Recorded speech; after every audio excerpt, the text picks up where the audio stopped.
Hello to all my CMA intermediate students. कैसे आप लोग सब? I hope you guys are just doing fantastic. I know आप लोगों के रिजल्ट्स आने वाले हैं. आप में से बहुत सारे ऐसे बच्चे होंगे जिनके रिजल्ट्स आने वाले हैं, या आप में से बहुत सारे ऐसे बच्चे होंगे जो पहली बार सीएमए इंटरमीडिएट ग्रुप 1 का पेपर जून में देने वाले हैं. गाइज, आप में से कोई भी बच्चा अगर पहले कभी फाइनेंशियल अकाउंटिंग को पढ़ रखा है, या आप में से कोई ऐसे बच्चे हैं जिनके पास टाइम बहुत नहीं है मैनेज करने के लिए इस नए सब्जेक्ट फाइनेंशियल अकाउंटिंग को पढ़ने के लिए, उन सारे बच्चों की हेल्प करने के लिए मैंने आप लोगों के लिए एक फास्ट ट्रैक बैच लाया है. इस बैच का अनाउंसमेंट ऑलरेडी मैंने आप लोगों के साथ शेयर कर लिया था. ये वीडियो आपको मिल जाएगा एकत्वम फॉर सीएमए के यूट्यूब चैनल में. वहां मैंने डिटेल में आपको बताया है ये बैच की स्टार्ट डेट, ये बैच की एंड डेट, रेगुलर बैच और फास्ट ट्रैक बैच में क्या डिफरेंसेस है, एंड किन बच्चों को रेगुलर बैच ऑप्ट करने चाहिए एंड किन बच्चों को फास्ट ट्रैक बैच ऑप्ट करने चाहिए. प्लीज वो वीडियो जरूर देखना, उसके बाद ही डिसाइड करना आपको रेगुलर बैच लेना है या फास्ट ट्रैक बैच लेना है. इस फास्ट ट्रैक बैच में मैं कोशिश करूंगी कि मैं जितने भी आपके चैप्टर्स हैं, like depreciation, bills of exchange, consignment, जो बहुत सिंपल है, छोटे हैं, उसके सारे के सारे कॉन्सेप्ट्स मैं पहले आपको पढ़ाऊंगी. उसके बाद उसके most important exam oriented question की प्रैक्टिस लूंगी. जब मैं बात करूं बड़े चैप्टर्स की, जैसे कि पार्टनरशिप, ब्रांच, इनकम्प्लीट रिकॉर्ड्स, उन सारे चैप्टर्स में भी मैं इसी तरीके से पढ़ाऊंगी, बट वहां थोड़े से ज्यादा एग्जाम ओरिएंटेड क्वेश्चन की प्रैक्टिस होगी, बिकॉज वो हर बार एग्जाम्स में आते हैं. वो सारे चैप्टर्स एक कंपल्सरी क्वेश्चन का पार्ट बनते हैं, इसलिए उनमें थोड़ा सा ज्यादा क्वेश्चन की प्रैक्टिस रहेगी एज कंपेयर टू ये सिंपल सिंपल टॉपिक्स जो आपने ऑलरेडी फाउंडेशन में पढ़ रखा है. और इन टॉपिक्स को सिंस आपने ऑलरेडी फाउंडेशन में पढ़ रखा है, इंस्टीट्यूट ने उनका लेवल थोड़ा सा ऊपर लेके गए, और क्वेश्चन जो पहले आप एमसीक्यू करते थे फाउंडेशन में, उसको इंस्टीट्यूट ने कंप्लीटली कन्वर्ट किया प्रैक्टिकल क्वेश्चंस में. तो उसकी प्रैक्टिस करना बहुत इंपॉर्टेंट है. आप लोग मेरे साथ इंश्योर करिएगा कि क्लास में जो भी मैं बातें लिखवा रही हूं आप मेरे साथ लिखेंगे. जितने भी क्वेश्चंस की मैं प्रैक्टिस क्लास में कर रही हूं, वो पूरे के पूरे क्वेश्चंस आपकी क्लास में प्रैक्टिस हो जाने चाहिए. उसके अलावा जो एक्स्ट्रा क्वेश्चंस आपके बच जाएंगे, वो आपको बेटा अपने एंड पे घर पे टाइम निकाल के किसी ना किसी तरह से प्रैक्टिस करना है. बट आई नो आपके पास बहुत ज्यादा टाइम नहीं होगा अगर आप जॉब में जाते हो, आर्टिकलशिप कर रहे हैं. It's okay, do not worry about it. अगर आपने उतना भी कर लिया जितना मैंने क्लास में कराया, आपका फॉर श्योर ग्रुप 1 का फाइनेंशियल अकाउंटिंग क्लियर हो जाएगा. अब इनको इन सारे चीजों को मैं पढ़ाने वाले किधर से हूं इफेक्टिवली, मैं आप लोगों के साथ शेयर करूंगी मेरा कॉन्सेप्ट बुक, जो ऑलरेडी मैंने आप लोगों से कह दिया था, बता भी दिया था. उसको वापस मैं आपके सामने दिखा रही हूं. मैं आपके साथ शेयर करूंगी मेरा कॉन्सेप्ट बुक. करेक्ट. इस कॉन्सेप्ट बुक में मैंने जितने भी चैप्टर्स हैं, उनके जितने भी important and exam oriented questions concepts है, वो सबके सब कवर किए. उसके अलावा जितने भी क्वेश्चंस प्रैक्टिस है वो आपकी होने वाली है मेरे क्वेश्चन बैंक से, जहां मैंने सारे मॉड्यूल को कवर किया है, प्रीवियस ईयर के क्वेश्चंस कवर किए हैं, एमक्यूपीज कवर किए. ये सारी चीजें हम यहां से कवर अप करेंगे. सबसे पहले मैं कौन सा चैप्टर स्टार्ट करने वाली हूं? सबसे पहले मैं एक सिंपल चैप्टर स्टार्ट करने वाली हूं, डेप्रिसिएशन. मैं नेक्स्ट 5 डेज जो भी आपको डेमो दूंगी, I be giving for all the chapters जो आपने फाउंडेशन में पढ़ा है. एंड अगर आप इस चैप्टर को 2 घंटे लगा के सुन लेंगे, तो ये चैप्टर आपका फुल्ली परफेक्ट हो जाएगा. एंड ट्रस्ट मी, एग्जाम में इन 5 चैप्टर्स से हमेशा कम से कम 14 मार्क्स के क्वेश्चंस बनते ही बनते हैं. 7 marks for each question, 2 question आते हैं, 7 मार्क्स ईच, तो आराम से आपका 14 मार्क्स कवर हो जाएगा.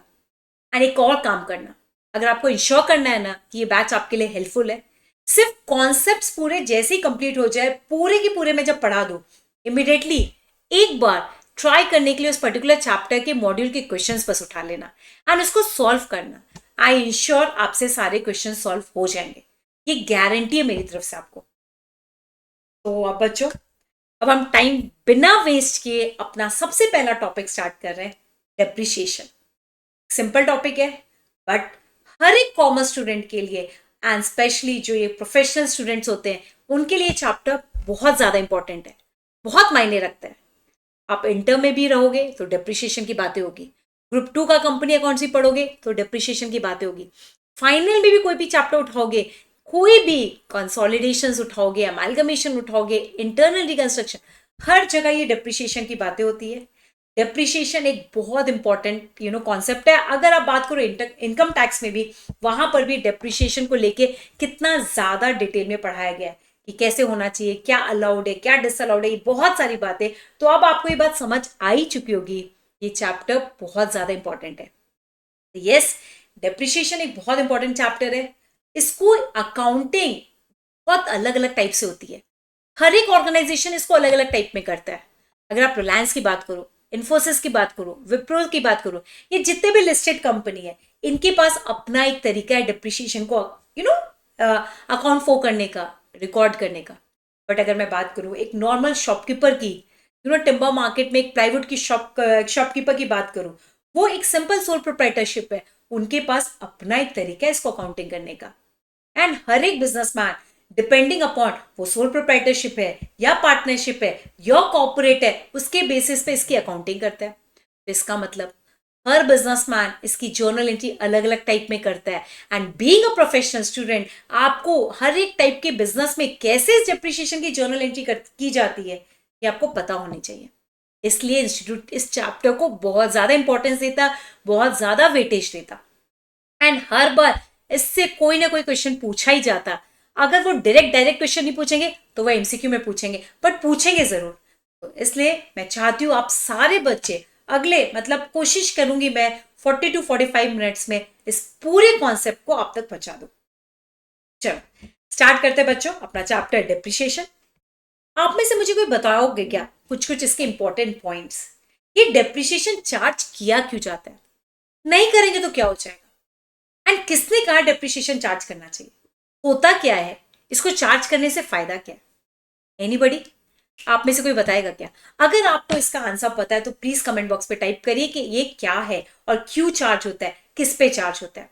बट फिलहाल जब तक कि आप एक आंसर टाइप करके मुझे भेजेंगे, मैं उसको देखूंगी, तब तक मैं सारे बच्चों को बता देती हूँ, हम जो भी फिक्स असेट्स यूज करते हैं, जिसको आज के टाइम हमारा इंडेस क्या बोलता है, प्रॉपर्टी प्लांट एंड इक्विपमेंट। अब आप कहोगे मैम इंडेस क्या होता है? गाइज ये आपको पता होना चाहिए, कॉमर्स की स्टूडेंट है। अब ज्यादा पॉपुलर, ज्यादा यूसेज इंडेस का है। फाइनल में जब आप पहुंचोगे सीएमए फाइनल में, आपकी जितनी भी अकाउंटिंग अकाउंट्स में होगी वो सब इंडेस बेस्ड होगी। बट फिलहाल ग्रुप 1 में आपका इंस्टीट्यूट इंडेस रेफर नहीं करता, वो अकाउंटिंग स्टैंडर्ड रेफर करता है। तो मैं भी अकाउंटिंग स्टैंडर्ड बोलूंगी। बट जैसे आप ग्रुप 2 में शिफ्ट होगे, आप मेरा कॉर्पोरेट अकाउंटिंग एंड ऑडिटिंग पढ़ोगे, वहां मैं सिर्फ और सिर्फ इंडेस के बारे में बातें करूंगी। एंड फाइनल में तो डेफिनेटली वी हैव ओनली इंडेस। तो चलो अगर मैं अकाउंटिंग स्टैंडर्ड की बात करूं, अकाउंटिंग स्टैंडर्ड्स क्या कहते हैं? हम जो भी चीजें यूज करते हैं, जो हमारे फिक्स असेट्स है, जो हमारे प्रॉपर्टी प्लांट एंड इक्विपमेंट है, जैसे कि एसी, टीवी, आपका मोबाइल, देखो सर अपने मोबाइल को जब खरीदा था तब कैसा, अब कैसा, करेक्ट? आपके घर का सोफा, फ्रिज, ये सारी चीजें, मुझे एक बात बताओ, जब खरीदी थी और आज एक जैसा दिखता है क्या? नहीं, कुछ ना कुछ उसमें वियर एंड टियर हुआ ही होगा।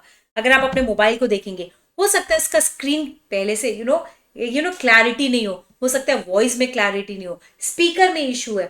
तो ये सारी चीजें जो आपके फिक्स एसेट में over the period of time होती है, जिसको आप बिल के फॉर्म में कन्वर्ट नहीं कर सकते हो, जिसका आप अमाउंट एग्जैक्टली इवेल्युएट नहीं कर सकते हो, ये सिर्फ आप देख सकते हो कि अच्छा मेरे फिक्स एसेट्स की क्वालिटी डिटोरिएट हो रही है, पहले से जब खरीदा था और अब में इसकी क्वालिटी में फर्क आ रहा है, ये वो आउटपुट नहीं दे रहा है जो पहले दिया करता था। ये जो डिटोरिएशन है, ये जो वियर एंड टियर है आपके असेट की वैल्यू में, इसको इंस्टीट्यूट आपका अकाउंटिंग स्टैंडर्ड कहता है depreciation. Depreciation is nothing but a decline in the value of your asset, decline in the value of your PPE. बोलना तो पीपीई चाहिए, बट सिंस आप अभी जस्ट फाउंडेशन दे के आए हो, मैं आप ऐसे बॉम्बार्डिंग नहीं कर सकती डिफिकल्ट वर्ड से, इसलिए मैं इसको सिंपल रख रही हूँ, decline in the value of your fix assets. इसको सिंपल समझने के लिए मैं एक एग्जांपल देती हूँ, मशीनरी। किसी भी फैक्ट्री में जो मशीन्स होते हैं, वो लेबर यूज करते हैं, उसको चलाते हैं, उसमें रोज थोड़ा थोड़ा वियर एंड टियर तो होता ही है। कहते हैं ना इलेक्ट्रॉनिक आइटम है, कभी भी खराब हो सकता है। उसी तरह मशीन में कभी भी ना कभी वो काम नहीं करता, अचानक से बंद पड़ जाता। ये कैसे होता है? ये धीरे धीरे over the period of time use करते हैं, उनके पार्ट्स लूज हो जाते हैं। इन सारी चीजों को आपका इंस्टीट्यूट कहता है, आपका अकाउंटिंग स्टैंडर्ड कहता है, ये जो भी डिक्लाइन आपके एसेट की वैल्यू में हो रहा है, this is nothing but a depreciation. पहली चीज याद रखना। दूसरी चीज, इसको मैं थोड़ा सा ज्यादा इलेबरेट करके नहीं समझाऊंगी, वन लाइन में समझाऊंगी। किसी भी फिक्स एसेट्स को खरीदने के लिए पैसा बहुत लगता है, हेवी कैपिटल एक्सपेंडिचर चाहिए। सिंपल भाषा में बोलूं, बहुत पैसा लगता है। मोबाइल खरीदना है, कम से कम एक बार तो 20-25 हजार लगते हैं, करेक्ट। एसी खरीदना है 70-80 हजार, सोफा खरीदना है 1 लाख, जो भी आपके अपने हर एक इंसान का अपना एक एस्टिमेट होता है। बट क्या पेरेंट्स बहुत इजीली लेके आते क्या?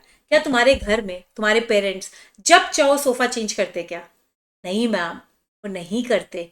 आज बोलते हैं तो कब 2-3 साल बाद घर में एक नया सोफा आता है, because we all come from a normal family जहां पर किसी भी चीज को ऐसे हैवी एक्सपेंडिचर को अगर करना होता है तो बहुत प्लानिंग करनी पड़ती है। ये प्लानिंग किस बात की है? ये प्लानिंग फंड अरेंजमेंट की है। उसी तरह हर बिजनेसमैन को भी बहुत बड़े बड़े असेट्स खरीदने पड़ते हैं बिजनेस को चलाने के लिए। अब ये असेट्स खरीदने के लिए ह्यूज फंड चाहिए। तो बिजनेसमैन क्या करता है, अपने प्रॉफिट का कुछ अमाउंट ब्लॉक कर देता है डेप्रिसिएशन के नाम से। फिर से सुनो, अपने प्रॉफिट का कुछ अमाउंट डेप्रिसिएशन जैसे खर्चे के नाम से ब्लॉक कर देता है, ताकि उसका प्रॉफिट कम आए। क्यों? बिकॉज उसने उस प्रॉफिट का कुछ हिस्सा डेप्रिसिएशन के नाम पे ब्लॉक कर दिया, और जो प्रॉफिट का हिस्सा आपने डेप्रिसिएशन के नाम पे ब्लॉक कर दिया है, तो वो धीरे धीरे धीरे डेप्रिसिएशन के नाम पे इकट्ठा होता जा रहा है, 1 साल बाद, 2 साल बाद, 3 साल बाद। और जब वो असेट खराब होता है और आपको नया असेट लेना है, तो आपको फंड अरेंजमेंट के लिए ज्यादा तैयारी नहीं करनी पड़ती है। ऑलरेडी आपने अपने प्रॉफिट को ब्लॉक करके डेप्रिसिएशन के नाम के अगेंस्ट प्रॉफिट को जो ब्लॉक किया, उस प्रॉफिट को जो ब्लॉक करके आपने डेप्रिसिएशन का फंड क्रिएट किया, उस डेप्रिसिएशन के फंड से आप नया फिर से मशीन खरीद सकते हो। तो बेसिकली हम डेप्रिसिएशन चार्ज करते हैं to block our profit and transfer to depreciation fund so as to generate या so as to buy a new asset future में। तो basically it is nothing but a business planning. आप अभी से अपने आप को प्रिपेयर कर रहे हो फ्यूचर में कोई चीज खरीदने के लिए। जैसे कि हमारे पेरेंट्स, फॉर एग्जाम्पल, आपको फ्यूचर में उनको एक अच्छा एजुकेशन देना है। आपको पता है आपके पेरेंट्स कितना हार्डवर्क करते हैं आपको एक अच्छा एजुकेशन देने के लिए, बट उस एजुकेशन के खर्चे की प्लानिंग वो आज से कर रहे हैं। जिस दिन आप पैदा हुए थे उस दिन से उनके दिमाग में चालू हो गया था कि अगर इसको ये पढ़ाई करनी होगी तो इतना फंड लगेगा। तो उसकी प्लानिंग वो लास्ट 16-17 साल से कर रहे थे, और आज उस फंड को वो यूज कर रहे हैं आपकी पढ़ाई के लिए। करेक्ट। अगर उन्होंने प्लानिंग 15-16 साल पहले नहीं की होती तो क्या आज ये सारे क्लासेस अफोर्ड कर पाते? नहीं कर पाते बेटा। तो हर एक मेजर एक्सपेंडिचर की प्लानिंग एडवांस में होती है, जहां पर आप अपने सैलरी का कुछ अमाउंट, अपने प्रॉफिट का कुछ अमाउंट यूज नहीं करते हो, उसको साइडलाइन कर देते हो कि चलो इस अमाउंट में हम फ्यूचर में जो भी एक्युमुलेट होगा उससे यही काम करेंगे। सिमिलरली बिजनेस में ये देखा जाता है कि कैपिटल एक्सपेंडिचर, फिक्स एसेट्स को खरीदना एक मेजर एक्सपेंडिचर होता है, इसलिए उसकी प्लानिंग करने के लिए प्रॉफिट को ब्लॉक करते हैं अगेंस्ट द अकाउंट डेप्रिसिएशन, ताकि फ्यूचर में जब फिक्स एसेट्स खरीदना हो तो हमारे पास फंड की कोई प्रॉब्लम नहीं आए। यहां तक बच्चों बात समझे क्या? But again this is just theoretical. Exam point of view से कोई आपसे नहीं पूछेगा कि डेप्रिसिएशन की एंट्री क्यों डाली जाती है। अगेन ये आपको पता होना चाहिए, डेप्रिसिएशन एक ऐसा बिजनेस ट्रांजैक्शन है जहां दो लोग इन्वॉल्व नहीं है। यहां पर बिजनेसमैन खुद अपने एसेट को विजुअलाइज करता है, चेक करता है, अच्छा मेरे एसेट में बहुत ज्यादा वियर एंड टियर है, 30% डेप्रिशिएट करूंगा, 20% डेप्रिशिएट करूंगा। तो यहां पर ये एक ऐसी चीज है जो सेल्फ इवैल्यूएशन से की एंट्री डाली जाती है। And always remember, it is a non cash transaction. ये बता क्यों रही हूं? ये इसलिए बता रही हूं, फ्यूचर में जब कैश फ्लो स्टेटमेंट पढ़ोगे ग्रुप 2 में तो याद रखना डेप्रिसिएशन एक नॉन कैश ट्रांजैक्शन है। बिकॉज हमें बचपन से यही पढ़ाया जाता है, अकाउंट्स में वो एंट्री करो जहां दो लोग इन्वॉल्व है, पैसा आने वाला है। बट डेप्रिसिएशन एक एक्सेप्शन है, यहां पर दो लोग इन्वॉल्व भी नहीं है, यहां पर कैश का लेना देना कुछ नहीं है, फिर भी इसकी जर्नल एंट्री की जाती है बिकॉज हमारा अकाउंटिंग स्टैंडर्ड बोलता है, बिकॉज हम फ्यूचर में अगर मैं बात करूं हमारे इंड एस आपको बोलेगा। तो डेप्रिसिएशन एक ऐसा ट्रांजैक्शन है जिसको रिकॉर्ड किया जाता है for our future planning, to buy a new asset, to block our profit, to show the decline in the value of asset, and it is a non cash transaction. Am I clear? फिर जब भी आप depreciate करोगे कोई भी चीज को, अगर आपको डेप्रिशिएट करना है ना, तो सबसे पहले उसकी कॉस्ट पता करो। कॉस्ट मतलब आपने उस असेट को खरीदा कितने में था। कॉस्ट पता करना है तो क्या है, उसका बिल देख लो, उसका डॉक्यूमेंट देख लो, इनवॉइस देख लो, आपको कॉस्ट पता चल जाएगा। तो असेट को डेप्रिशिएट करने के लिए सारे बच्चे याद रखना, you should know the cost price of the asset. Cost price का मतलब होता है उस असेट को आपने जब खरीदा तो कितने में खरीदा, what was the original price of the asset। And ये कोई मेहनत वाली काम नहीं है, आप अपना बिल निकालोगे इस बिल पे मिल जाता है। और चीज याद रखना, याद है क्या, फाउंडेशन में पढ़ रखा होगा, इवन 11th में पढ़ रखा है, अगर कोई असेट आप खरीदते हो, उस असेट को पुट टू यूज कंडीशन में लाने तक का सारा खर्चा असेट की कॉस्ट में ऐड होता है। आई रिपीट, अगर कोई फिक्स असेट्स आप खरीदते हो, उस असेट को पुट टू यूज की कंडीशन में लाने तक का सारा एक्सपेंडिचर कैपिटल एक्सपेंडिचर कहलाता है। इसका मतलब वो असेट की कॉस्ट में ऐड होता है। अब आप कहोगे मैम कुछ एग्जांपल्स बताओगे क्या? बताऊंगी ना बेटा, क्यों नहीं। कैपिटल एक्सपेंडिचर, अब सुनो मेरी बात। आपने एसी खरीदा, आपने एसी अपनी दुकान पे लाके लगा दिया, लगाया नहीं बट एसी खरीदा। क्या एसी खरीदते ही एसी चलने लगता क्या? नहीं बच्चों, एसी खरीदा, फिर एक इलेक्ट्रीशियन को बुलाओगे, एसी इंस्टॉल करोगे, उसका इलेक्ट्रिक पॉइंट लोगे, तब जाके एसी चलेगा। तो इसका मतलब सिर्फ खरीदने से एसी नहीं चलता, खरीदने के बाद एडिशनल कुछ एक्सपेंडिचर्स करने पड़ते हैं, तब जाके एसी चलता है, एसी चलने की कंडीशन में आता है। तो those expenditures are known as capital expenditure, जो over and above cost of the asset होता है। बट अकाउंटिंग स्टैंडर्ड्स की बात करूं या मॉड्यूल की बात करूं या इंस्टीट्यूट की बात करूं, वो क्लियरली कहते हैं जब आपसे कोई पूछे आपके एसेट की कॉस्ट क्या है, तो आप सिर्फ कॉस्ट मत बताया करो, उस कॉस्ट में जो भी आपका एडिशनल कैपिटल एक्सपेंडिचर भी लगा है वो भी ऐड किया करो, और वो आपके एसेट की एक्चुअल कॉस्ट होती है। तो असेट की कॉस्ट अगर कोई पूछे तो this is my actual cost, आपका बिल में जो कॉस्ट है वो प्लस कैपिटल एक्सपेंडिचर ऐड करो, that is your actual cost. And इस एक्चुअल कॉस्ट पे आपको डेप्रिसिएशन चार्ज करना पड़ता है। इस एक्चुअल कॉस्ट पे आपको डेप्रिसिएशन चार्ज करना पड़ता है। क्या बच्चों यहां तक बात समझ आ गई क्या? I hope I am clear to everyone. तो जब भी हम कोई एसेट खरीदते हैं, उस एसेट को जब हम खरीदते हैं, उसको खरीदने की कॉस्ट, उससे रिलेटेड उसका कैपिटल एक्सपेंडिचर, दोनों कंबाइन ऐड होके वो मेरी एसेट की एक्चुअल कॉस्ट बनती है, एंड उस एक्चुअल कॉस्ट पे हम डेप्रिसिएशन चार्ज करते हैं। अगेन, ये डेप्रिसिएशन चार्ज करने के रेट्स, मेथड्स अलग अलग हो सकते हैं। जनरली बिजनेसमैन यूज करते हैं दो मेथड्स, एंड आप सारे बच्चों को भी यही दो मेथड पढ़ने हैं। पहले मेथड का नाम है straight line method of depreciation, straight line method of depreciation, and दूसरे मेथड का नाम है return down value method of depreciation, method of depreciation. इन दोनों मेथड्स के बारे में 2 मिनट रिलैक्स हो जाओ, फटाफट बता दोगे। तो पहला टर्म क्लियर हुआ क्या? यस मैम, कि असेट डेप्रिशिएट उसकी कॉस्ट पे होगा, जो उसकी कॉस्ट आएगी हम उसको डेप्रिशिएट करते हैं। डेप्रिशिएट करने के तरीके अलग अलग है। हो सकता है मैं कहूंगी मैं एसएलएम यूज करूंगी, हम इसको शॉर्ट में क्या बोलते बच्चा? एसएलएम। और इसको शॉर्ट में क्या बोलते? डब्ल्यूडीवी। आप में से कोई बच्चे बोलेंगे एसएलएम यूज करो, आप में से कोई बच्चा बोलेगा डब्ल्यूडीवी यूज करो। कोई बिजनेसमैन चाहता है एसएलएम, कोई बिजनेसमैन चाहता है WDV. As per your accounting standard आपको जो मन करे अपने बिजनेस के लिए इन अकाउंट्स, टैक्स की बात नहीं कर रही हूं, टैक्स की बातें मुझसे नहीं, विजय सर से पूछना। Correct, I am not a tax expert, he is your tax expert. मैं तो आपकी अकाउंट्स गुरु हूं और मैं सिर्फ आपको अकाउंटिंग के बारे में सिखाऊंगी कि आपको दोनों ऑप्शन अवेलेबल है। अगर आपको डेप्रिसिएशन करना है, आप एसएलएम मेथड भी यूज कर सकते हैं, आप डब्ल्यूडीवी भी यूज कर सकते हैं। दोनों में फायदे किससे होंगे, नुकसान किससे होंगे, ये सारी बातें हम सोचेंगे जब हमें मैनेजमेंट के बारे में, उसके प्रॉफिट के बारे में इवैल्यूएशन करना हो। फिलहाल तो मुनीमगिरी सीख रहे हैं, जो मन करे वो अकाउंटिंग यूज, वो मेथड यूज कर लेना। एसएलएम तो एसएलएम, डब्ल्यूडीवी तो डब्ल्यूडीवी। दोनों का फर्क सिर्फ समझो, वन लाइन में समझाती हूँ, आपको तुरंत समझ आ जाएगा।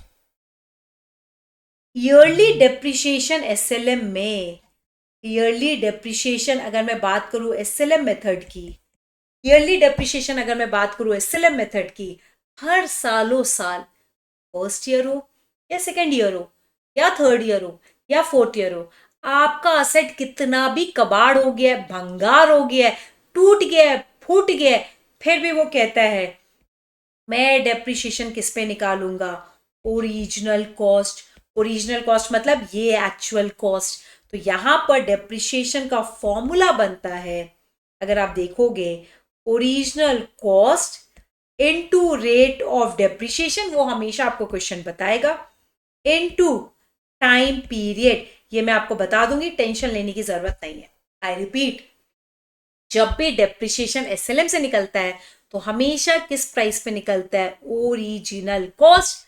रेट क्वेश्चन देगा, टाइम में आपको अभी समझा दूंगी, वो भी क्वेश्चन को बताना पड़ेगा। 4 साल बाद भी किस पे लगेगा, ओरिजिनल कॉस्ट। 50 साल बाद भी किस पे लगेगा, ओरिजिनल कॉस्ट, प्रोवाइडेड आपने कौन सा मेथड यूज किया, एसएलएम।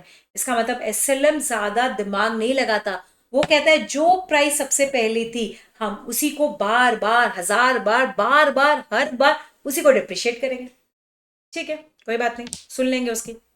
बट जब डब्ल्यूडीवी की बात आती है, डब्ल्यूडीवी कहता है मैं अपने आप को जब भी डिप्रिशिएट करूंगा ना, मुझे तुझे अगर जब भी डिप्रिशिएट करना है ना, मतलब एज अ बिजनेसमैन अगर आप return down value method use कर रहे हो, एज अ बिजनेसमैन आप return down value method of depreciation use कर रहे हो, तो आप सिर्फ फर्स्ट ईयर में याद रखना, ओरिजिनल कॉस्ट यूज करना, मतलब पहला साल, उस असेट का पहले साल ओरिजिनल कॉस्ट यूज करना।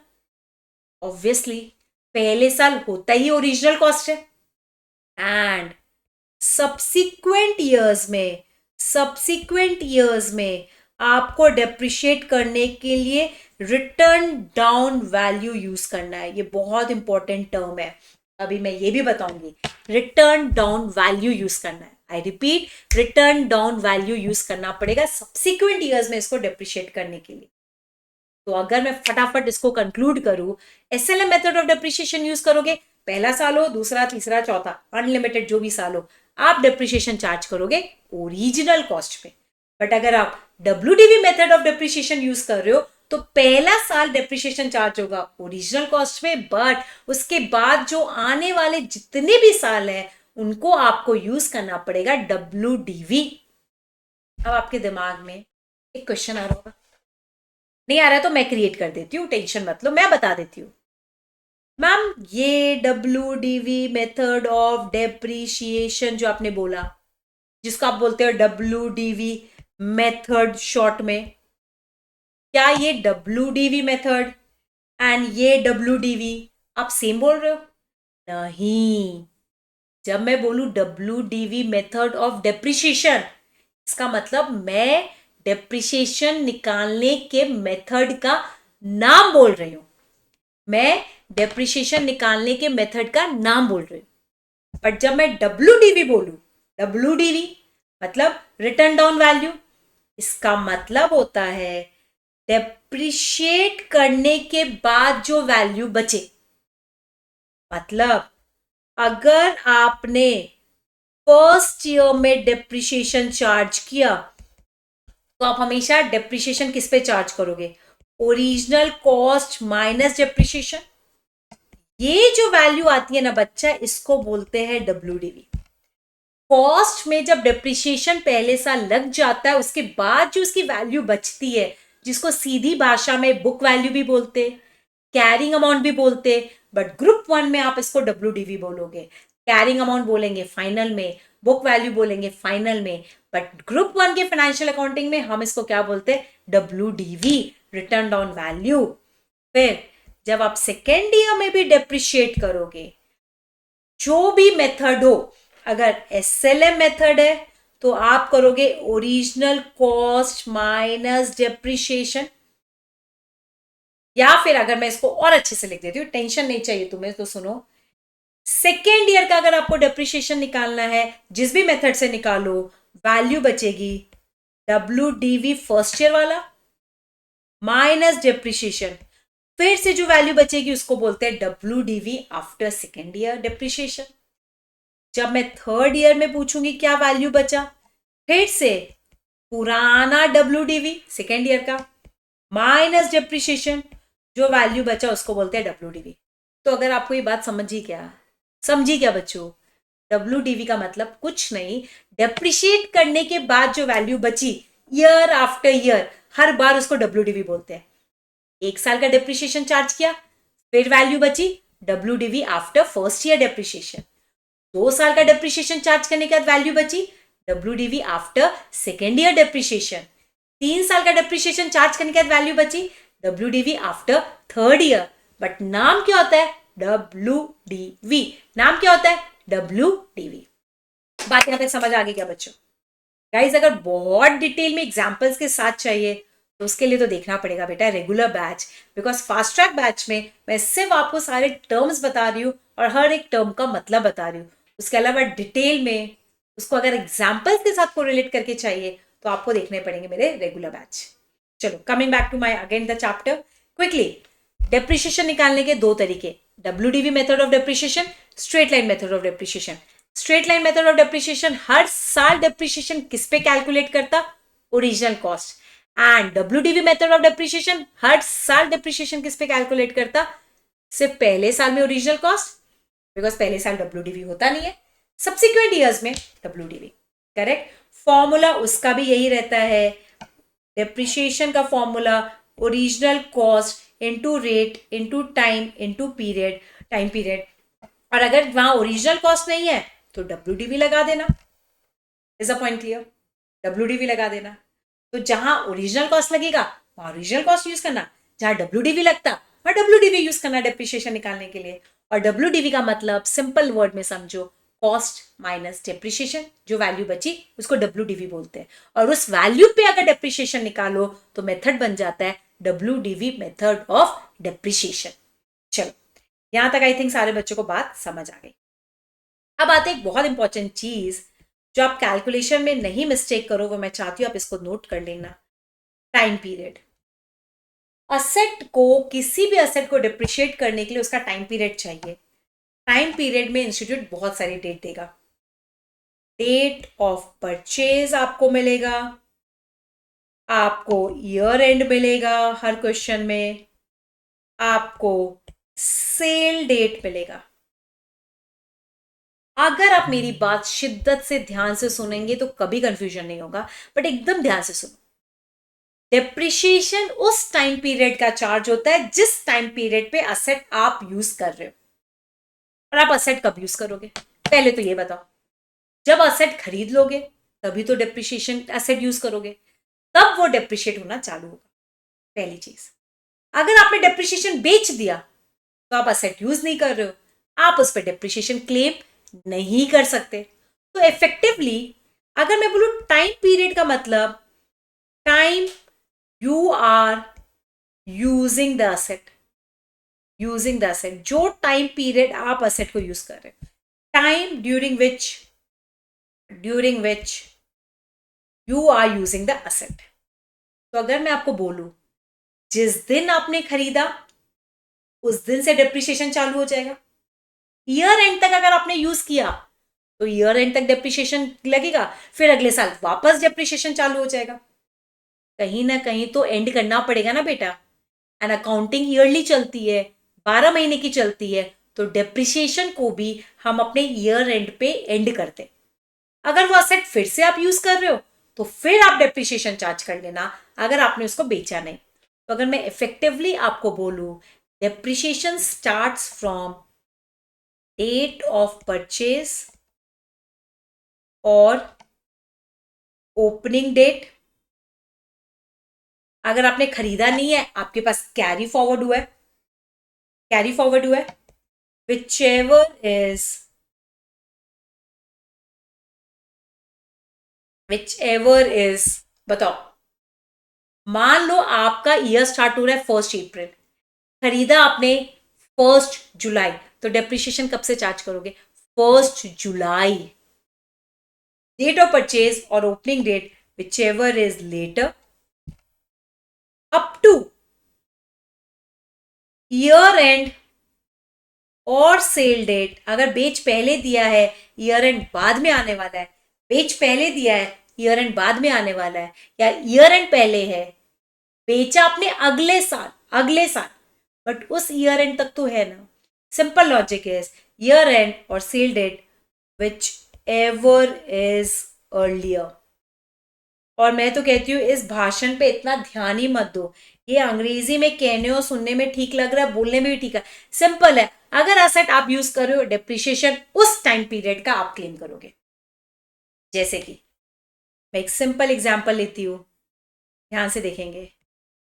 1 अप्रैल 2000 एंड मेरा ईयर एंड होता है 31 मार्च 2001, 31 मार्च 2002। अगर मेरी डेट ऑफ परचेज है 1 जुलाई 2000, मुझे बताओ डेप्रिसिएशन कब से चार्ज होगा? वेरी गुड, 1 जुलाई से लेकर ईयर एंड, बिकॉज बेचा नहीं है तो ईयर एंड पे रुकना पड़ेगा, फिर वापस चालू करना पड़ेगा। मान लो बेच दिया 30 नवंबर 2001 को, तो अगले साल का डेप्रिसिएशन चार्ज होगा यहां से लेकर यहां तक, ईयर एंड तक जाने की जरूरत ही नहीं है, बिकॉज 30 नवंबर के बाद तो वो असेट मैंने यूज ही नहीं किया। तो ये सब कहानी किससे सुनने से अच्छा सिंपल 1 लाइन रूल देख लेना। अगर असेट उस टाइम पीरियड पे आपके पास है, जिस टाइम पीरियड पे क्वेश्चन डिस्कस कर रहा है, तो डेप्रिसिएशन चार्ज करना। अगर वो असेट आपके पास नहीं है, तो अगर आपने बेच दिया या आपके पास वो असेट खत्म हो गया, उसके बाद वो असेट पे डेप्रिसिएशन चार्ज नहीं होता। इफेक्टिवली जितने टाइम पीरियड के लिए आप असेट को यूज करते हो, उस टाइम पीरियड का डेप्रिसिएशन हम कैलकुलेशन में लेते हैं। It will always start from purchase date, या फिर अगर खरीदा है नेक्स्ट ईयर कैरी फॉरवर्ड हुआ है तो opening date till year end. अगर ईयर एंड तक नहीं है, पहले बेच दिया, टिल बेचने की डेट तक डेप्रिसिएशन चार्ज होता है। क्या बच्चों यहां तक बात समझ आ गई? और formula remains the same, cost या फिर WDV into rate into time period. Time period WDV और एसएलएम में भी वैसे ही निकलता, रेट आपको क्वेश्चन दे देगा, बस चेक कर लेना। एसएलएम मेथड है ओरिजिनल कॉस्ट, डब्ल्यूडीवी मेथड है तो आपको रिटर्न डाउन वैल्यू लेनी पड़ेगी, जो कि आती है डेप्रिसिएशन चार्ज करने के बाद। फर्स्ट ईयर में कभी भी किसी भी बिजनेसमैन के पास डब्ल्यूडीवी नहीं होता। चलो यहां तक सारे बच्चों को बात समझ आ गई क्या? Anybody any doubt till here? तो वी स्टार्टेड डेप्रिसिएशन होता क्या है, डेप्रिसिएशन कैलकुलेट करने के फॉर्मूला क्या है, तरीके क्या है। अब आ जाते हैं हम इसके अकाउंटिंग पार्ट में। अब आ जाती हूँ बेटा मैं इसके अकाउंटिंग पार्ट में। अब देखो इसके अकाउंटिंग ना बहुत सारे तरीके से हो सकती है, एंड सीखना आपको चारों पड़ेगा। बिकॉज ग्रुप 2 में अगर आप देखेंगे कोई और मेथड यूज होता है, फाइनल में जाओगे कोई और मेथड से यूज होता है, और वहां पर ये सारी अकाउंटिंग दोबारा सिखाई नहीं जाती। कोई भी टीचर, चाहे आप इंटर ग्रुप 2 की बात करो या फाइनल की, वो आपको दोबारा ये अकाउंटिंग नहीं सिखाएंगे। एंड जहां तक मुझे लगता है थोड़ा सा भी अगर फाउंडेशन में पढ़ा होगा तो पता होना चाहिए, या फिर ग्रुप 1 की क्लासेस कहीं से भी कर रखी है, तो आई थिंक आपको भी पता होनी चाहिए। नहीं पता है तो प्लीज ध्यान से सुनो, बहुत इंपॉर्टेंट है। कोई बात नहीं, पता है नहीं पता है, ज्यादा पढ़ा कम पढ़ा, इट्स ओके, अब पढ़ लो, ताकि आगे पेपर जब भी दोगे तो बहुत अच्छे से आपको ये बात पता होनी चाहिए। चलो मैं एक काम करती हूँ, मैंने इफेक्टिवली डेप्रिसिएशन की अकाउंटिंग को 4 तरीके में डिस्ट्रीब्यूट किया है, एंड ये सच में इजी रखने के लिए आपके लिए किया। पहले मैं सिखाती हूँ मेथड 1। मेथड 1 सुनना, ये अकाउंटिंग के मेथड सीख रहे हो तुम मुझसे अकाउंटिंग करने के मेथड सीख रहे हो। तो मेथड ऑफ कैलकुलेटिंग डेप्रिसिएशन कुछ भी हो, मेथड ऑफ कैलकुलेटिंग डेप्रिसिएशन चाहे एसएलएम हो या डब्ल्यूडीवी, मैं आपको सिखा रही हूं अकाउंटिंग करने का तरीका, जहां पर बिजनेसमैन सिर्फ असेट अकाउंट मेंटेन करता है एंड डेप्रिसिएशन अकाउंट मेंटेन करता है, और वो कुछ भी मेंटेन नहीं करता। जहां पर एक बिजनेसमैन सिर्फ असेट अकाउंट मेंटेन करता है एंड डेप्रिसिएशन अकाउंट, ये मैं उन बिजनेसमैन की बात कर रही हूँ जो स्मॉल बिजनेसमैन है, जिन्होंने अपने अकाउंट्स को कॉम्प्लिकेट नहीं किया एंड वो कम टाइम में सीधा सीधा अपना प्रॉफिट डिफाइन करना चाहते हैं, सीधा सीधा अपने असेट को डिक्लाइन करना चाहते हैं। उन्होंने ज्यादा माथा पच्ची या दिमाग खराब किया ही नहीं है। अच्छी बात है, जितनी सिंपल अकाउंटिंग उतनी मजेदार हमारे मार्क्स। सिंपल चीज फटाफट होती है, टेंशन ही नहीं। ये वो सिंपल वाला तरीका है जो ऑलमोस्ट सारे बच्चों को पता है, मुझे पता है, मेरे भी सारे बच्चों को पता है, जो ऑनलाइन देख रहे हैं उनको भी पता है, बट एक ये क्विक रिवीजन करा रही हूं ताकि अगर आपको नहीं है तो पता है तो पता चल जाएगा। सबसे पहले, जिस दिन भी आपने खरीदा होगा, डेट ऑफ परचेज पे जिस दिन भी आपने असेट खरीदा होगा, आपने क्या एंट्री की होगी? फिक्स असेट्स खरीदने की, फिक्स असेट्स खरीदने की एंट्री की होगी fixed assets account debit to, payment का मोड कैश भी हो सकता है, बैंक भी हो सकता है, मुझे नहीं पता क्या है आपका पेमेंट का मोड। और ये एंट्री आप हमेशा किस प्राइस पे करते हो? ओरिजिनल कॉस्ट, ये भूलना नहीं। खरीदते वक्त तो हम हर चीज को अपने ओरिजिनल प्राइस पे रिकॉर्ड करते हैं, करेक्ट? अगर आपने पूरे साल इस एसेट को मजे से यूज किया तो ईयर एंड पे भी एसेट होगा। और हमेशा डेप्रिसिएशन एक ऐसा आइटम है जिसका कोई बिल नहीं होता, किसी का कोई डॉक्यूमेंट नहीं है, कोई ट्रांजैक्शन नहीं है, दो लोगों के बीच में कोई डिस्कशन नहीं है, तो इसकी डेट किधर से आएगी? इसकी डेट तो मिल नहीं सकती है। तो अकाउंट्स ने आपकी जिंदगी एकदम कंफर्टेबल करने के लिए कहा, कुछ टेंशन मत लो। अगर कभी भी डेप्रिसिएशन की एंट्री डालनी है, चुपचाप डालो ईयर एंड पे। तो ये बुक में लिखा है, बोला हुआ है, डेप्रिसिएशन या तो ईयर एंड पे डलेगा, अगर पहले बिक गया तो बेचने की डेट पे। सुन लिया क्या? अगर जिंदा है तो ईयर एंड तक, मर गया बीच में तो जिस दिन वो मर रहा है, मतलब जिस दिन वो बिक रहा है उस दिन तक उसकी डेप्रिसिएशन की एंट्री डाल दो। रहेगा तो डेप्रिशिएट होगा ना, रहेगा ही नहीं तो डेप्रिशिएट कैसे होगा? गाइस, हमेशा डेप्रिसिएशन की एंट्री डेट क्वेश्चन नहीं देगा, आपको अपने मन से कब चार्ज करनी है? ईयर एंड पे। अब सुनो, ईयर एंड पे आप असेट को क्या करोगे? Depreciate, depreciation. और याद रखना, डेप्रिशिएशन बिजनेस का एक्सपेंस होता है, expenses are always and always debited, so do my depreciation account will be debited. Depreciation account debit because it is my expense to a business, जिससे मेरे असेट की value क्या होती है? कम। और फिक्स असेट्स जब भी कम होता है, as per the rule be credited, asset हो गया कम। फिक्स असेट्स जब भी कम होता है हम उसको क्रेडिट करते हैं। Always remember, depreciation is an expense, it is a nominal account and खर्चे हमेशा डेबिट होते हैं। अब एक और चीज सुन लो, डेप्रिशिएशन निकालने का कोई भी तरीका हो सकता है, WDV मेथड बोलू या SLM मेथड बोलू, आपको ये क्वेश्चन में देखना पड़ेगा। अकाउंटिंग ऐसे ही होगी चाहे डेप्रिशिएशन निकालने का तरीका कुछ भी हो। I clear? Yes ma'am. And फिर ईयर एंड पे अभी भी हम शांत कहाँ रहेंगे? हम इन सारी एंट्री को कहाँ से क्लोज करते? PNL से। कौन सी? Yes, all nominal account, all expenses are close through PNL। ये डेप्रिशिएशन भी बच्चों कहाँ से क्लोज हो जाएगा? PNL से। क्लोज करो, क्या एंट्री होगी? PNL account debit to depreciation. ये आप लोगों ने फाइनल अकाउंट में पढ़ा होगा कि सारे नॉमिनल अकाउंट कहाँ से क्लोज होते हैं? प्रॉफिट एंड लॉस अकाउंट से, जो कि इनडायरेक्ट एक्सपेंसेस है बिजनेस के, करेक्ट? तो ये बस यही 3 बेसिक एंट्री है जिसको बार बार दोहराया जाएगा, रिपीट किया जाएगा। तो इसलिए फटाफट मेरे साथ बताओ, असेट खरीदने की एंट्री क्या होगी? Fix assets account debit to cash या बैंक। उधार खरीदा तो भाई सप्लायर भी हो सकता है, हम उधार खरीद सकते हैं, क्या प्रॉब्लम है बेटा, उधार खरीद लो, करेक्ट? फिर ईयर एंड पे डेप्रिशिएट करने की entry, depreciation account debit to fix asset, asset को कम करना, खर्चा बुक करना। और ये खर्चा कहां से क्लोज होगा बच्चा? PNL अकाउंट से, because all nominal account as per the rules of accounts are close at the year end through PNL, correct? हाँ, अब याद रखना, अगर आपने SLM मेथड यूज किया है फर्स्ट ईयर में तो डेप्रिशिएशन चार्ज कर लेना ओरिजिनल कॉस्ट पे। अगर आपने WDV मेथड यूज किया है और सिंस ये आपका फर्स्ट ईयर है तो ये भी चार्ज होगा ओरिजिनल कॉस्ट पे। बट अगर ये सब्सिक्वेंट ईयर्स हुए तो भी ये किस पे चार्ज करेगा? ओरिजिनल कॉस्ट पे। बट अगर ये सब्सिक्वेंट ईयर्स हुए तो ये डेप्रिसिएशन चार्ज करेगा रिटर्न डाउन वैल्यू पे। इसीलिए इस मेथड को बोला जाता है return down value method of depreciation. And फिर से मुझे बताएंगे रिटर्न डाउन वैल्यू क्या होता है। कॉस्ट में जब डेप्रिसिएशन माइनस कर दो तो उस वैल्यू को जो बचती है उसको रिटर्न डाउन वैल्यू बोलते हैं। मतलब 1 लाख अगर एसेट की कॉस्ट है, उसमें 10,000 डेप्रिसिएशन चार्ज हो गया, ये जो 90,000 बचा ना, ये WDV है। फिर नेक्स्ट ईयर आपने फिर इस 90,000 को डिप्रिशिएट किया, मान लो 5,000 मान लो, तो 90,000 में जब वो 5,000 गया, जो वैल्यू 85,000 की बची ना, ये होती है WDV। तो any value after depreciation becomes a WDV। WDV keeps on changing year after year and WDV घटते ट्रेंड में मिलता है, घटते जाता है, घटते जाता है। क्लियर? अब बेटा जब तक आप इस एसेट को नहीं बेचोगे, year after year, year after year, आप ऊपर वाली डेप्रिसिएशन की एंट्री रिपीट करते रहना, एंट्री नंबर 2 एंड 3 रिपीट करते रहना, करते रहना, करते रहना, करते रहना।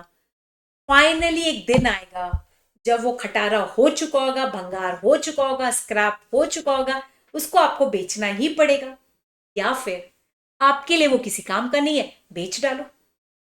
तो अब मैं आपको सिखा रही हूं बेचने की एंट्री, सेल की एंट्री। ये बहुत इंपॉर्टेंट एंट्री है। और देयर कैन बी 2 थिंग्स जब आप बेचने जाओ। ऑब्वियसली एवरीबडी नोज, या तो आप प्रॉफिट पे बेचोगे, या आप लॉस पे बेचोगे, या no profit no loss. But again ऐसा situation rarest of the rarest होता है। एक चीज गांठ बांध देना, कभी भी असेट बेचने का कोई भी चैप्टर में कभी भी बात करें, असेट अपने बुक्स से जब भी निकलता है हमेशा अपने लास्ट कैरिंग अमाउंट से जाता है बाहर।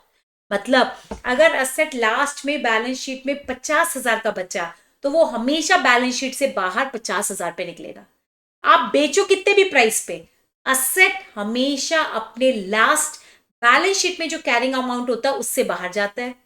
सिंपल भाषा में असेट हमेशा अपनी बैलेंस शीट में जिस वैल्यू पे रिफ्लेक्ट हो रहा है, WDV पे ही रिफ्लेक्ट हो रहा है, तो हमेशा जिस दिन उसको बेच रहे हो उस दिन उसकी जो वैल्यू बैलेंस शीट में रिफ्लेक्ट हो रही है, उस वैल्यू से असेट को बाहर फेंका जाता है। तो अगर मैं यहां बोलूं कि जब भी आप असेट को बेचोगे तो आपके पास से असेट जाएगा, आता तो डेबिट, जाता तो क्रेडिट, बट कौन से प्राइस पे? Can I say WDV on last sale date? जो WDV बेच के समय बचा है फाइनली, या WDV on last date of बेचने पे, उस वैल्यू पे आउट होगा। यहां पर भी आप लॉस पे भी बेचोगे तो भी असेट आपका निकलेगा, और कौन से वैल्यू पे? WDV on sale date. Correct? बेच के आपको पैसे मिलेंगे, जब आपको पैसे मिलेंगे आप क्या बोलोगे? Bank account debit. और बेच के जो पैसा मिलता है वो कम भी हो सकता है, ज्यादा भी हो सकता है। जो भी पैसा मिल रहा है उसको बोलते हैं सेलिंग प्राइस। अगर आपके असेट की WDV 50,000 है, बेच के आ रहा है 60,000, 60,000 इज सेलिंग प्राइस। आपके असेट की वैल्यू है 50,000, बेच के आ रहा है 30,000, 30,000 इज द सेलिंग प्राइस। तो याद रखना, बेच के जो सामने वाले से आप पैसा लेने वाले हो, that is the selling price of your asset.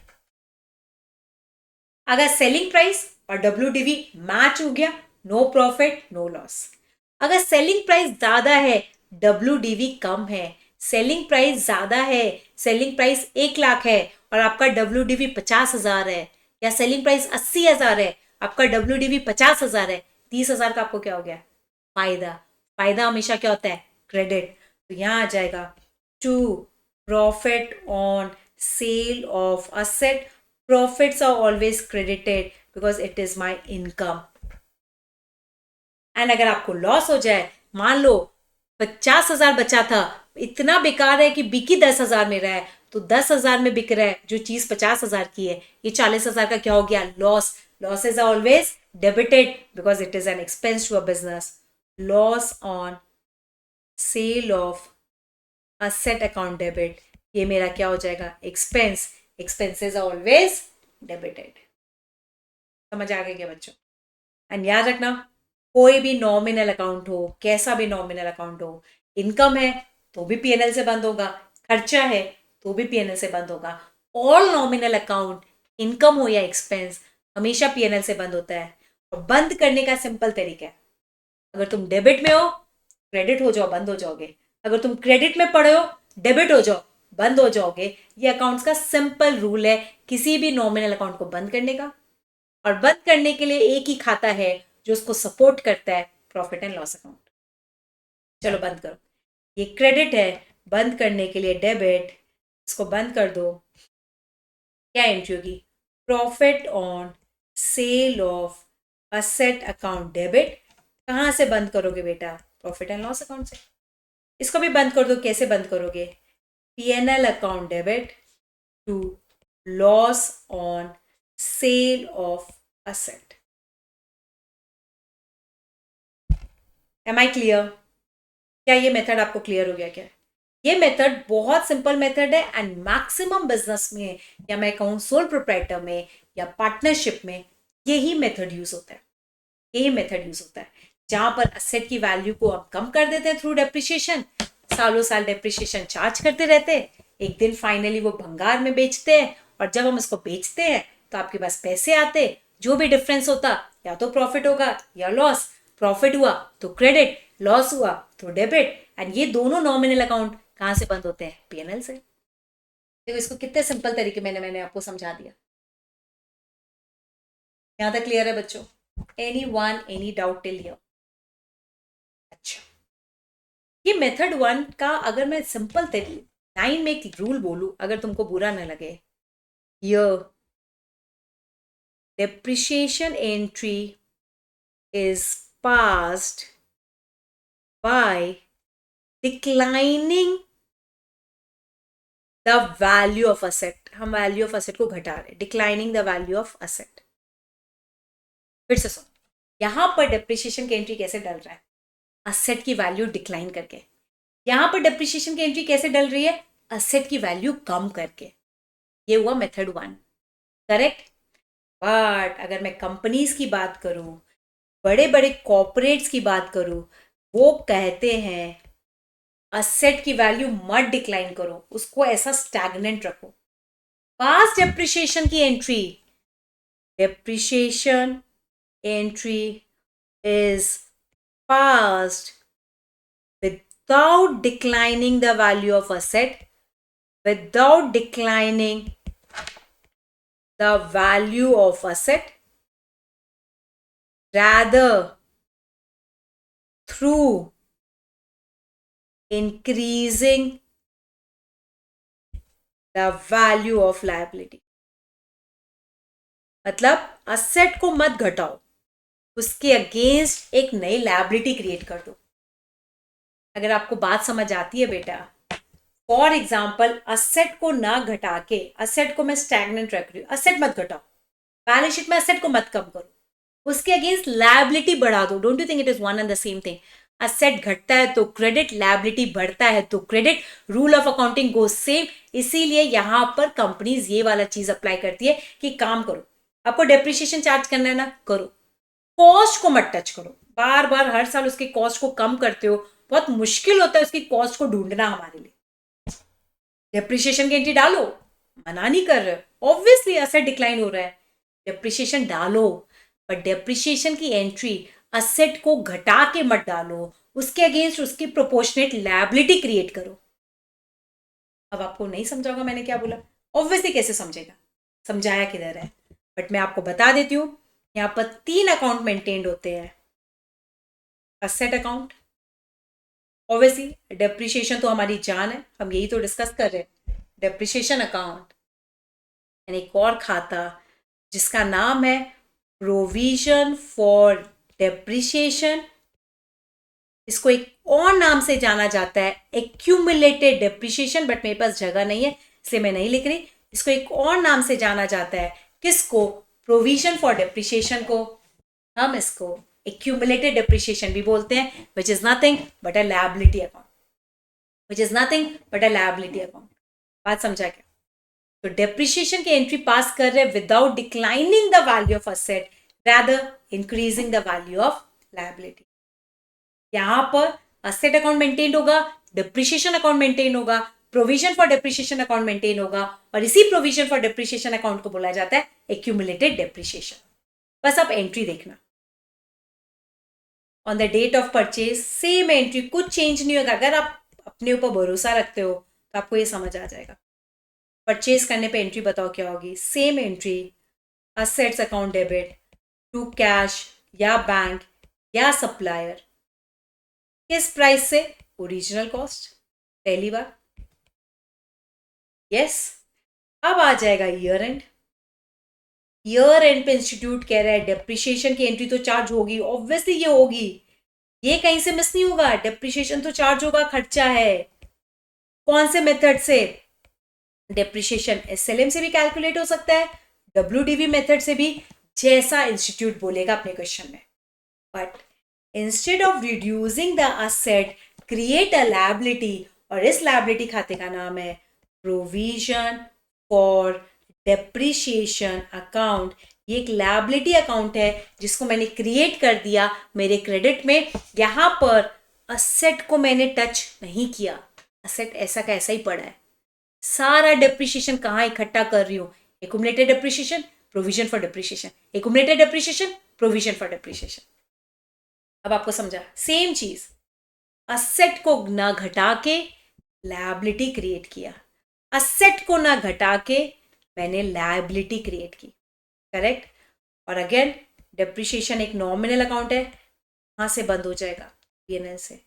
सिर्फ एक लाइन अगर आप गांठ बांध लो, दिमाग में फिक्स कर लो कि instead of reducing asset I am creating liability, I am increasing my liability, I am accumulating the depreciation in accumulated depreciation, अपने आप ये एंट्री बन जाती है।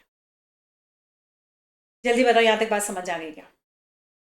बस again year after year, year after year, year after year, चलते चलना चलते चलना चलते चलना, कोई डेप्रिसिएशन में चेंज नहीं आएगा। Depreciation to provision for depreciation, depreciation to provision for depreciation, depreciation to provision for depreciation, करते रहना करते रहना करते रहना करते रहना। फाइनली अगर कभी बेचा, स्क्रैप में सेल डेट आ गया, मतलब उसका आखिरी समय आ गया, अब वो असेट आपके किसी काम का नहीं है, आपको उसको बेचना पड़ेगा, it is useless, it is not working to that level. उस केस में बेचने के समय पे अगेन दो सिचुएशन आ सकती है। बताओ वो सिचुएशन क्या? Either you will be in profit और you will be loss, correct. But अगर आपको याद है मैंने कहा था गांठ बांध लो, असेट जब भी बिकेगा हमें उस असेट का उस दिन का फाइनल डब्ल्यूडीवी चाहिए, ये रूल है। और हमारी सेकंड मेथड में असेट को तो हमने टच ही नहीं किया, वो वैसे ही कॉस्ट पे ही पड़ा है, और असेट कॉस्ट का थोड़े है। कॉस्ट में पहले साल डिप्रिशिएट हुआ, फिर दूसरे साल डिप्रिशिएट हुआ, तीसरे साल डिप्रिशिएट हुआ, माना बुक्स में हम उसको कम नहीं कर रहे, बट क्वालिटी वाइज तो डिटोरिएट हो ही रहा है ना वो। अब आपको बात समझिए कि जिस दिन बेच रहे हैं उस दिन एक प्रॉब्लम आ रही है, असेट को उसके डब्ल्यूडीवी पे लाना पड़ेगा, असेट अपने डब्ल्यूडीवी पे है नहीं, असेट कौन से प्राइस पे है, कॉस्ट पे। तो सबसे पहले असेट को डब्ल्यूडीवी पे लाने के लिए बच्चों, चाहे प्रॉफिट का केस हो या लॉस का, आपको आपके असेट को डब्ल्यूडीवी पे लाने के लिए आपको अपने असेट को अब फाइनली कम करना ही पड़ेगा। आपने चाहे पहले उसको कम नहीं किया था ये कह के कि हम लायबिलिटी क्रिएट कर रहे हैं, हम लायबिलिटी क्रिएट कर रहे हैं, हम लायबिलिटी क्रिएट कर रहे हैं, बट बेचते वक्त तो असेट कम चाहिए ही चाहिए। तो अब आपको इस असेट को कम करना ही पड़ेगा, और जितना अमाउंट उसके लायबिलिटी में पड़ा है उसको बंद करना पड़ेगा। तो अब जो भी ये प्रोविजन फॉर डेप्रिसिएशन में अमाउंट पड़ा है उस लायबिलिटी को बंद कर दो, असेट को फाइनली अब कम कर दो। और ये काम कब करेंगे? बेचने के टाइम, सिर्फ और सिर्फ बेचने के टाइम असेट एक बार में ऑल टुगेदर कम कर दो।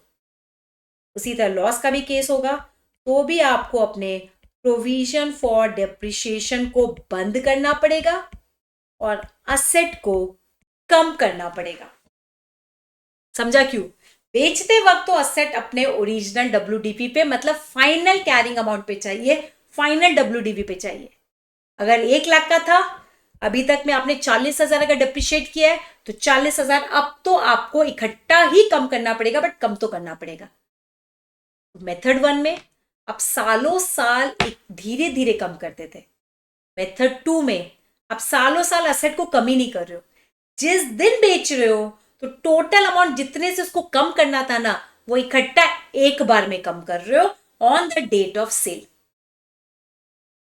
उसके अगेंस्ट जो लायबिलिटी है बंद कर दो और असेट को कम कर दो। और कम करते ही असेट किस वैल्यू पे आ गया? अपने डब्ल्यूडीवी पे। 1 लाख की चीज थी, 40,000 कम कर दिया, 60,000 बचा। करेक्ट? अपने डब्ल्यूडीवी पे आ गया। अब इसको बेच लो।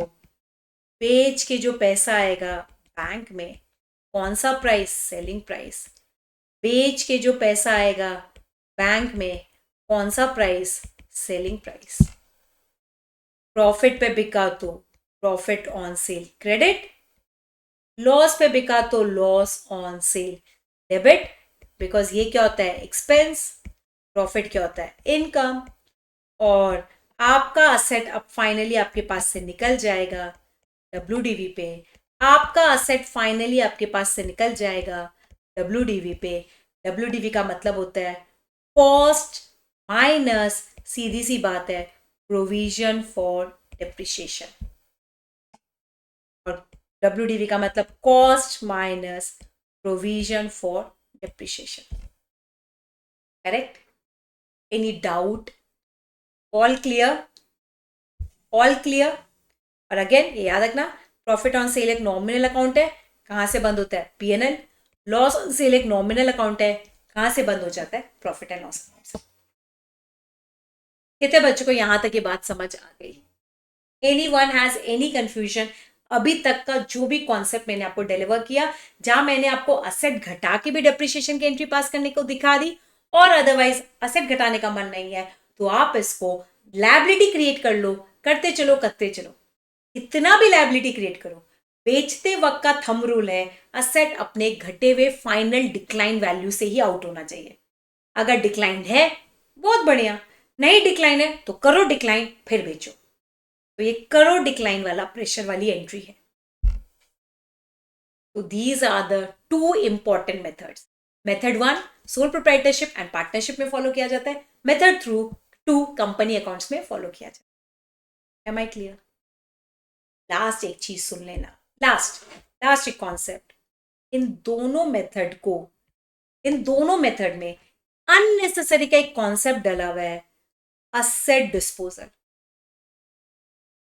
चाहे कोई भी मेथड हो, मेथड 1 में भी हो सकता है, मेथड 2 में भी हो सकता है। ये क्वेश्चन में अगर असेट डिस्पोजल अकाउंट मांगा तो ही अप्लाई होता है, असेट डिस्पोजल अकाउंट मांगा तो ही अप्लाई होता है। चीज याद रखना, असेट डिस्पोजल अकाउंट तभी खुलेगा जब आप कोई चीज बेच रहे हो ऑन सेल डेट। उसके पहले तक असेट डिस्पोजल अकाउंट कभी भी नहीं खुलता। Name itself says disposal. तो डिस्पोज ऑफ करने पे ही ये खाता खुलेगा। अब इस खाता खोलने का सिर्फ इंस्टीट्यूट का मकसद सुनो, कुछ लंबी चौड़ी कहानी नहीं है, बहुत ही बकवास, बट बोला है तो सुनो। वो सिर्फ कहता है जब भी आपका कोई असेट बिके ना तो उसको असेट अकाउंट से मत बेचना, एवे कुछ भी, उसको असेट से निकालो, असेट डिस्पोजल में डालो और असेट डिस्पोजल से बेचो। फिर से सुनो क्या बोल रहा है। जब भी आपको कोई असेट बेचना है तो उसको एक काम करो, असेट अकाउंट से मत बेचो, एवे कुछ भी बिना बात का मतलब बोल रहा है, सुन लो। नहीं बेचेंगे, वो कह रहा है असेट अकाउंट से निकालो, असेट डिस्पोजल में पहले डालो। तो बताओ इसकी एंट्री क्या होगी? तुम ही बता दो। असेट से निकाला तो असेट कम हो जाएगा। कौन से वैल्यू पे निकलता है? WDV on sale date. कितनी बार बता दिया, असेट हमेशा बेचते वक्त डब्ल्यूडीवी ऑन सेल डेट से निकलता है। हाँ फेंकने बोल रहा है, असेट डिस्पोजल फेंक दो, असेट डिस्पोजल अकाउंट एक बार यहां पर फेंक दो, और फिर अब आप असेट डिस्पोजल अकाउंट से बेचो, असेट डिस्पोजल अकाउंट से अब बेचो। प्रॉफिट हुआ तो बढ़िया, लॉस हुआ तो बढ़िया। बेचो, बेचने की एंट्री बताओ। प्रॉफिट हुआ तो बताओ क्या होगी, bank account debit, very good. To profit on sale, perfect. To, very good, बच्चे समझ गए। टू असेट नहीं बोलना है आप, बिकॉज असेट में तो पढ़ा ही नहीं है, वो पढ़ा क्या है आप असेट डिस्पोजल में, तो आपको बोलना पड़ेगा टू असेट डिस्पोजल अकाउंट। बस इतना सा फर्क है, वाहियात है, बट क्यों बोलता है, ठीक है बोलता है, सुन लेंगे। लॉस में बेचा तो बताओ क्या एंट्री होगी, bank account debit, loss on sale account debit, to asset disposal account. तो अगर आप ध्यान से देखेंगे, आप चाहे डेप्रिसिएशन की एंट्री असेट घटा के करो, आप डेप्रिसिएशन की एंट्री लायबिलिटी बढ़ा के करो, इंस्टीट्यूट कह रहा है वो तो बढ़िया, वो तो दो इंडिविजुअल मेथड है। उन दोनों मेथड में मैं थोड़ा सा कॉम्प्लिकेट कर सकता, असेट बेचने की एंट्री मैं कह दूं आपको असेट अकाउंट में मत दिखाना, असेट डिस्पोजल अकाउंट में दिखाना। तो बेटा बिल्कुल मत घबराना, सिंपल याद रखना, असेट से निकाल के असेट डिस्पोजल में डाल देना और बेचने की एंट्री डिस्पोजल अकाउंट में कर देना। तो आप कहोगे मैम मेथड 1 में तो ठीक है, मेथड 2 में प्रोविजन भी है, तो सुनो ना सुनो ना सुनो ना, पहले ये एंट्री करना, कौन सी, असेट को डब्ल्यूडीवी पे लाने की, पहले ये एंट्री करना, असेट डब्ल्यूडीवी पे आ गया, फिर ये एंट्री कर लेना, असेट को डब्ल्यूडीवी पे ले आया, असेट से निकालो डिस्पोजल में डाल दो, और फिर तीसरी ये एंट्री कर लेना, कहानी खत्म। लॉजिक तो समझो, प्रोविजन रिवर्स कर रहे हैं असेट को डब्ल्यूडीवी पे लाने के लिए, एक बार डब्ल्यूडीवी पे आ गया निकालो डिस्पोजल में डालो, अब एक बार डिस्पोजल में चला गया इसका मतलब बेचो। ये है पैरामीटर इंटायर डेप्रिसिएशन की अकाउंटिंग का। This is how we pass the journal entries of entire ways in which the institute takes care। Sole proprietorship की बात करूं या पार्टनरशिप की, ये वो सारी जर्नल एंट्रीज है जिसको आपको सीखने की जरूरत है for the chapter depreciation. Guys लेकिन मैं एक चीज बता देती हूँ फिर से, यहां मैंने concepts without taking care of examples लिया है, जहां पर मैंने एक एक कॉन्सेप्ट आपको बताया। अगर आपको और डिटेल में इसकी अंडरस्टैंडिंग चाहिए, और ज्यादा डिटेल में इसका बेटरमेंट चाहिए, उसके लिए आपको देखने पड़ेंगे मेरा रेगुलर बैच। ये उन बच्चों के लिए, मैं फिर से कह रही हूँ, ये फास्ट ट्रैक बैच है, ये फास्ट ट्रैक बैच का ये कॉन्सेप्ट सेशन उन बच्चों के लिए जिनको मैं एज्यूम कर रही हूँ कि वो पहले थोड़ा सा पढ़ चुके हैं या कहीं से भी क्लासेस लिए हैं, कुछ पर्टिकुलर कॉन्सेप्ट्स उनके वीक रह गए हैं। मैं सिर्फ वो सारे कॉन्सेप्ट्स आपके डिटेल में कवर करा रही हूँ विद सिलेक्टेड क्वेश्चन प्रैक्टिस जो एग्जाम ओरिएंटेड रहेगा। आज के सेशन में मैंने आपको पूरा का पूरा क्या बताया, डिप्रिसिएशन क्यों चार्ज करते, किन किन तरीकों से करते और इसकी एंट्री कैसे कैसे होती है। मैंने यहाँ पर आपसे कॉस्ट के बारे में बात किया, डब्ल्यूडीवी के बारे में बात किया, date of purchase, sale date, year end, बहुत सारी डेट्स के बारे में बात की है, ओपनिंग डेट, फिर असेट घटाना, ये सारी बातें जो भी है आई होप कॉन्सेप्चुअली आपको समझ आ गई है। बट इसके बारे में और परफेक्ट होना है तो हम करेंगे क्वेश्चन की प्रैक्टिस। सिंस ये आपका फर्स्ट डेमो है for the particular topic depreciation, तो इसकी जो क्वेश्चन प्रैक्टिस है मैं आपको अगले वीडियो में दूंगी। बट जब आप मेरा फास्ट ट्रैक बैच लोगे ऐप पे, आपको ये दोनों सेशन एक ही डेमो के अंदर मिलेगा, जहां पर मैं पहले 1 घंटे या जो भी टाइम है उसमें कॉन्सेप्ट्स कवर करूंगी एंड इमीडिएटली उसके क्वेश्चंस की प्रैक्टिस लूंगी। I hope it is clear to everyone. Anybody has any doubt till here? Anybody has any doubt till here? Since ये पहला डेमो है आपका, मैं नहीं चाहती कि आप बहुत ऐसा थक जाओ, इसलिए टेंशन मत लो। फिलहाल इस सारे जो भी कॉन्सेप्ट्स उसको रिवाइज कर लेना, अगले सेशन में मैं बहुत ज्यादा सम्स की प्रैक्टिस लूंगी, बट अगेन एग्जाम ओरिएंटेड। चलो अभी सेशन को एंड करती हूँ। अगर आपको वीडियो अच्छा लगा तो प्लीज कमेंट बॉक्स में टाइप करिएगा, एंड अगर इससे रिलेटेड कोई भी क्वेरी है, मैंने ऑलरेडी नंबर शेयर कर रखा है मेरे इस वीडियो में, जहां पर मैं अपने फास्ट ट्रैक बैच को जब अनाउंस किया था वहां से आपको मिल जाएगा। उसके अलावा अगर आप कॉन्टैक्ट नहीं कर पाओ तो कमेंट बॉक्स में लिखो, I will share you the details. फिलहाल सेशन को एंड करती हूँ। थैंक यू सो मच बच्चों।